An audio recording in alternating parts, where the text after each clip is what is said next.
क्या ज़रून अपनी माँ की बीमारी का इल्ज़ाम शफक पर डालेगा और क्या राशिद शफक के घर आकर उसके साथ बदतमीजी करने की कोशिश करेगा। ड्रामे के आगे आने वाले एपिसोड बहुत ही ज्यादा इंटरेस्टिंग होने वाले हैं। अजरा की तबीयत कुछ बेहतर होती है तो डॉक्टर्स उन्हें हॉस्पिटल से डिस्चार्ज कर देते हैं। ज़रून और ज़ारा अपनी माँ को लेकर घर आते हैं। ज़ारा रमीज से कहती है कि मैं कुछ दिन अपनी अम्मी के साथ अपने घर पर रहना चाहती हूँ। रमीज जवाब देता है कि ठीक है ज़ारा, तुम आंटी का ख्याल रखो, मैं चंद दिनों बाद आकर तुम्हें यहाँ से ले जाऊंगा। ज़ारा जब अपनी माँ के पास बैठती है तो अजरा की आंखों से आंसू निकल आते हैं।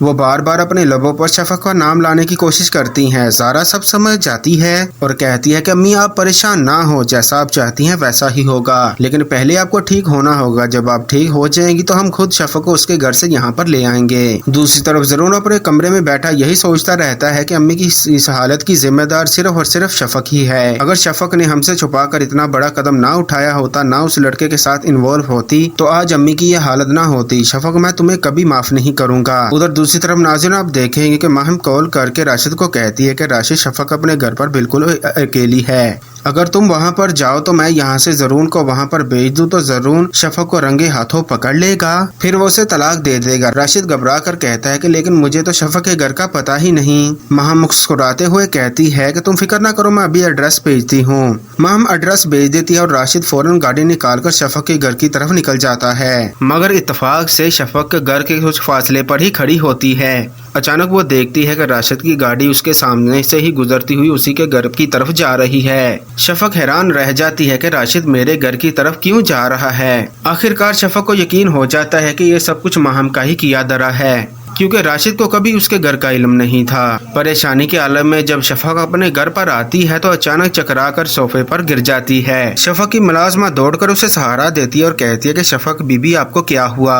शफक मुश्किल कहती है कि मुझे जरा पानी पिला दो, तबीयत बिल्कुल भी ठीक नहीं है। दूसरी तरफ नबीज अपनी माँ को घर आकर कहता है कि अम्मी जो कुछ भी शफक से साथ हुआ मुझे बिल्कुल भी ठीक नहीं लग रहा। हम बरसों से शफक भाभी को जानते हैं, वो कभी भी ऐसी हरकत नहीं कर सकती। मुझे लगता है कि ये सब कुछ महम की चाल है। महम पहले ही शफक से नफरत करती थी, उसे सिर्फ बच्चा चाहिए था। शफक ने बच्चा भी तो उसकी गोद में दे दिया।